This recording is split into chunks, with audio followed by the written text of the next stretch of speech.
हाँ दोस्तों, एक फ़ोन है हमारे पास Redmi Y2। किसका है वो? तुम्हारा। क्या फॉल्ट है? डिस्प्ले लगाने पर फोल्डर लगाने पर नहीं जाता है। फोल्डर लगाने पर सर बार-बार दिखाता है 2-3 बार फोल्डर चेक कर अच्छा अच्छा, फोल्डर लगाने पर, कोई भी फोल्डर लगाने पर लाइनिंग आता है, जलजिलाता है। नो डिस्प्ले का फॉल्ट है। ठीक है, दिखा देते हैं कि फॉल्ट क्या है। उसके बाद एक बार आप भी देख लीजिए, और इसको देखने के बाद आपके सामने इसको लाइव रिपेयर करके भी देखेंगे हम लोग कि क्या फॉल्ट है, नहीं है, क्या चीज़ से हो सकता है। क्योंकि इसमें डिस्प्ले उन्होंने क्या बोला है कि 3-4 डिस्प्ले हमने चेंज किया, लेकिन डिस्प्ले चेंज करने के बाद भी नो डिस्प्ले का फॉल्ट है। डिस्प्ले चेंज करने के बाद भी नो डिस्प्ले है, डिस्प्ले फिर भी नहीं आ रहा है। तो हमेशा डिस्प्ले की फॉल्ट तो होगी नहीं। कनेक्टर भी उन्होंने चेक किया था, कनेक्टर भी सही है, यानी मदरबोर्ड का इशू है। अब क्या फॉल्ट है एक बार हम ऑन करके देखेंगे, देखने से हमको ये पता चल जाएगा कि क्या फॉल्ट है, किस तरह का फॉल्ट है, वो सामने आपको दिखा देते हैं।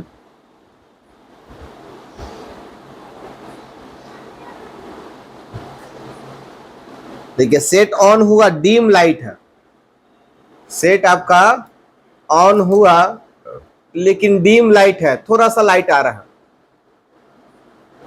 समझ में आ रहा है? डीम लाइट, लाइट आ रहा, ग्राफिक तो आ ही नहीं रहा है, लाइट हल्का सा आ रहा है, डीम लाइट। ग्राफिक बिल्कुल नहीं आए। हाँ, ग्राफिक बिल्कुल नो, ग्राफिक नहीं आ रहा है, सिर्फ लाइट आ रहा है, डीम, थोड़ा सा लाइट आ रहा है। इसमें जो है वो फॉल्ट हमको पता चल गया क्या फॉल्ट है, आपको भी बता देते हैं। किसी भी फोन में जरूरी नहीं है कि ये Y2 ही हो, कोई भी फोन हो, नो डिस्प्ले का फॉल्ट है। किसका? नो डिस्प्ले का। और सेट ऑन करने के बाद डीम लाइट आ रहा है, डीम लाइट थोड़ा सा। अगर डीम लाइट आ रहा है फिर भी नो डिस्प्ले है, तो समझ जाना है कि इसकी जो मीपी लाइन होती है ना, डिस्प्ले के लिए जो डाटा लाइन होती है, उसमें से कोई ना कोई एक लाइन, 2 लाइन मिस है, जिसके कारण डीम लाइट आ रही है। और दूसरा कोई फॉल्ट नहीं हो सकता है। 100% कोई भी फोन हो, जरूरी नहीं कि Y2 ही है, कोई भी कंपनी का कोई भी फोन हो, डीम लाइट आ रहा है और नो डिस्प्ले का फॉल्ट है, तो मीपी लाइन से होता है। किससे? मीपी लाइन से होता है, जो डेटा की लाइन होती है। अगर वो डीम लाइट नहीं आए, बिल्कुल सेट वाइब्रेट करे लेकिन नो डिस्प्ले, डीम लाइट भी नहीं, कुछ नहीं, तब वो कहीं से भी फॉल्ट हो सकता है। VSP VSN से भी हो सकता है, रीसेट से भी हो सकता है, बहुत सारी चीजें हैं रीजन, जो आपको आगे बताए भी होंगे, बताएंगे। लेकिन इसमें क्या है कि डीम लाइट आ रही है, तो डीम लाइट की जो फॉल्ट है आपको पता, अगर डीम लाइट डाटा के साथ डीम लाइट होता, डिस्प्ले पर ग्राफिक भी आता और डीम लाइट आता, तब वो लाइट सेक्शन का फॉल्ट होता। समझ में आया? डिस्प्ले पे ग्राफिक आता, लोगो को MI कुछ भी लिख के आता, और डीम लाइट आता, तो वो लाइट सेक्शन का फॉल्ट होगा। ग्राफिक तो आ ही रहा है लेकिन लाइट नहीं आ रहा, कम आ रहा है, तो वो लाइट सेक्शन का फॉल्ट होता है। लेकिन यहाँ पे क्या है कि ग्राफिक भी नहीं आ रहा है, लाइट आ रहा है हल्का सा, तो वो 100% इसकी मीपी लाइन कोई ना कोई ओपन होगा। उसके सीरीज में फिल्टर लगा हुआ रहता है, वो भी ओपन हो सकता है, या CPU भी, कुछ भी हो सकता है। जब चेक करेंगे तब तो पता चलेगा कि क्या कारण है, क्यों ऐसा है, किससे फॉल्ट है। ठीक है, तो देखिए ये हमारा यही सेट है Y2, और ये LCD कनेक्टर है। सॉरी,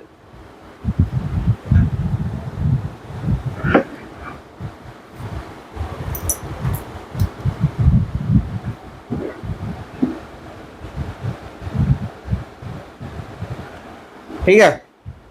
LCD कनेक्टर आपको डैमेज लग रहा है कहीं से भी? कहीं से भी डैमेज नहीं, LCD कनेक्टर बिल्कुल सही है। हाँ, और डिस्प्ले भी 3-4 को डिस्प्ले चेंज कर लिया मार्केट में जाके, फिर भी सेम है। तो ये जो है ना, 5 पेयर में देखिएगा 10 लाइन होता है डेटा की, यही मीपी लाइन होता है, इसी पे मीपी लाइन आती है। जो CPU IC से डायरेक्ट डिस्प्ले आएगी, फिर ये फिल्टर होकर डिस्प्ले कनेक्टर पे जाती है।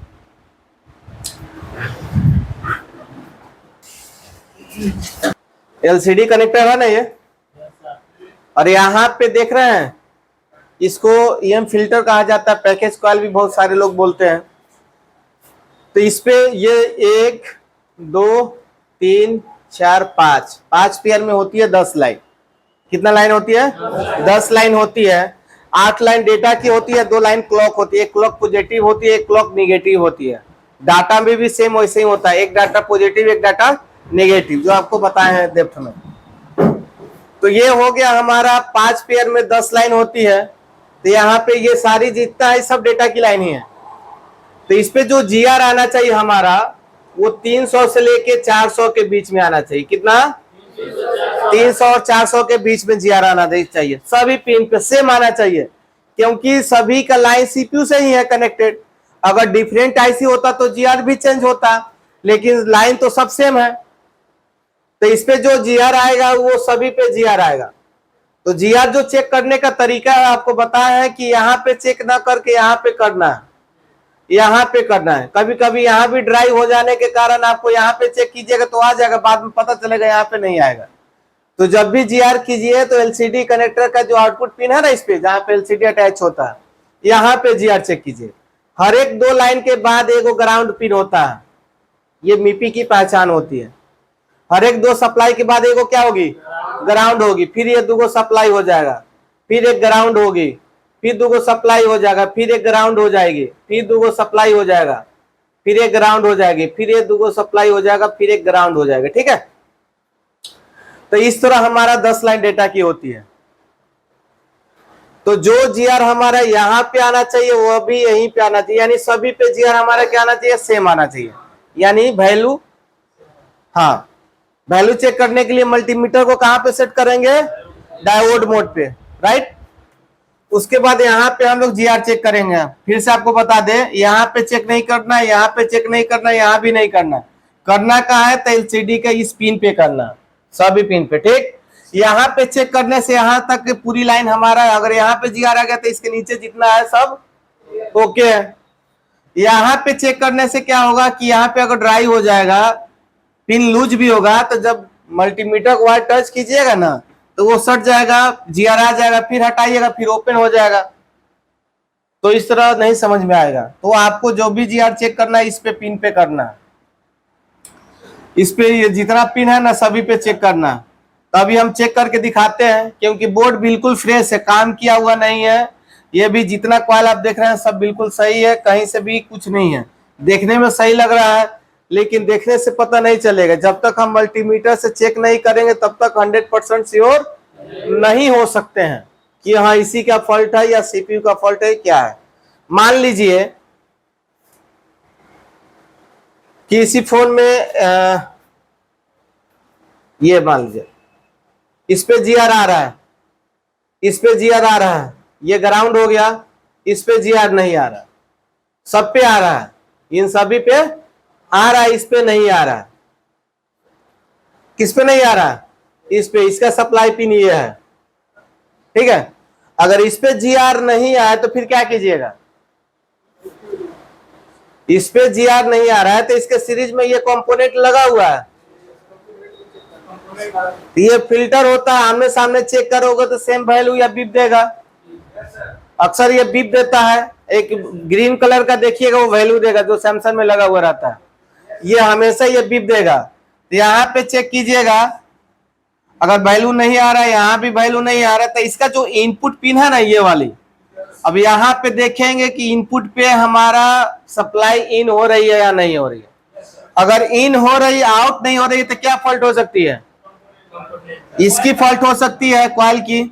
उस केस में आप इसको चाहे तो बाईपास कर सकते हो, एक इनपुट में आउटपुट में जंपर लगा दोगे, हो जाएगा काम।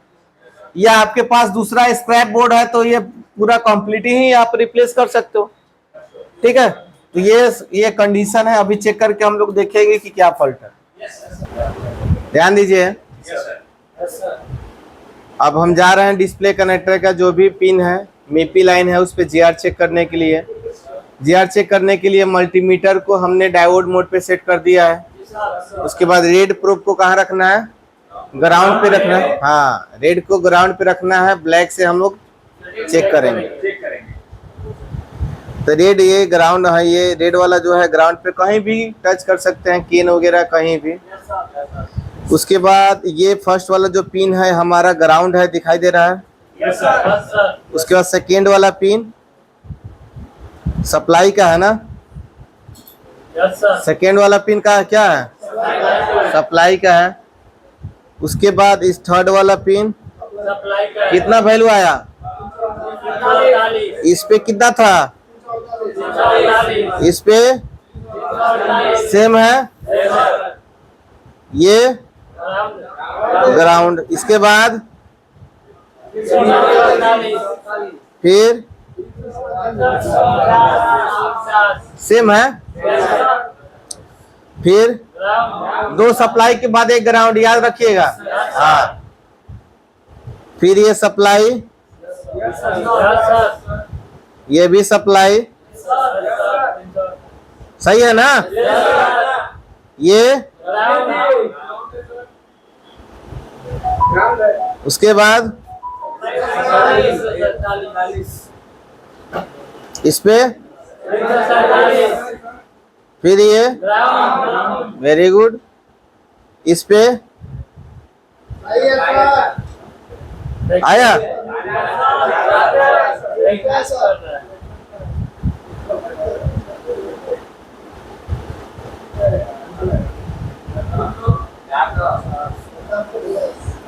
इस पे कितना आ रहा है, 480, जबकि 348 आना चाहिए।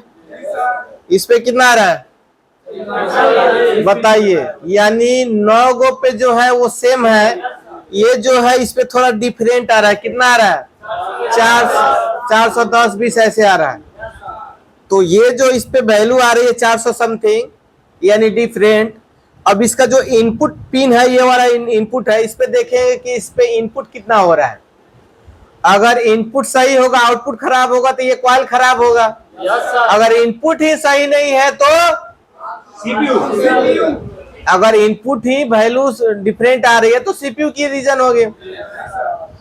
देखते हैं इनपुट सही है कि नहीं है, इनपुट सही है, और इसका जो आउटपुट है वो क्या है, डिफरेंट है। तो फॉल्ट किसकी है, हाँ, तो इसको हम लोग क्या करेंगे, इसको रिप्लेस करेंगे या बाईपास करेंगे। एक बार बाईपास करके देख लेते हैं, है ना। चलो, उसके बाद देखते हैं रिजल्ट क्या होता। देखो वो इसको देखिए, बस इनपुट और आउटपुट को क्या करना है, शॉर्ट कर देना। इनपुट और आउटपुट लाइन हमारा क्या हो गया, शॉर्ट हो गया। अब जीआर चेक करेंगे कि भाई डिफरेंट है कि क्या है। इस पे कितना आ रहा है, 348 सही है। इस पे आ गया ना सेम। अब ऑन करके चेक करते हैं, देखते हैं मेरा फॉल्ट सॉल्व हुआ या नहीं हुआ।